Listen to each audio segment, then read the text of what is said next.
¡Contra! Si esos son collacios míos de cuando la Reconquista. ¡Me cago en Ross! ¿Qué tal, Avelino? Bien, Pelayo.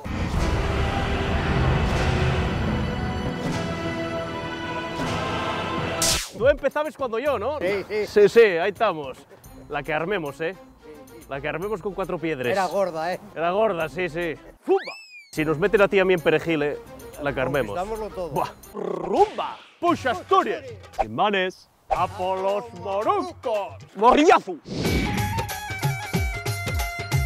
Este alambre poníalo yo para los morucos. ¡Moruquín! Como venían en camellos, pasaban y quedaba ellos el garguelo ahí cortado. Caían como compota. A tomar por saco unos bolos. Cago en Ross, moruco, marcha que te desgracio, ¿eh? ¡A por los morucos! Mirad. Estos son restos de morucos.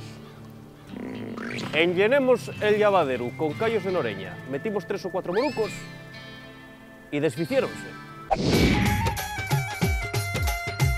Yo también después fui muy conocido por les mis frases míticas. ¡Pimba! Acuérdome que desde más sonáis hasta hicimos camisetes. Estaba, por ejemplo, esa de ¡Morrillazo! Suéramos, ¿eh? Y luego tal la que dije un día a uno de León. Asturias y España. Y los demás sois todos unos pufistes. ¡Morrillazo! Y los de León un mosqueo como un mono. Digo, coime, hubieres echado tú a los morucos. Qué guapo que tenga que hacer yo el trabajo, ¿no? Tira tu piedra, ¿eh?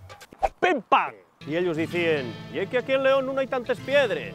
Bueno, pues tiráis embutido, o sobaos. A mí que me cuentes. ¡Pimba! ¡Pimba! Eso sí, recordáis, ¿eh?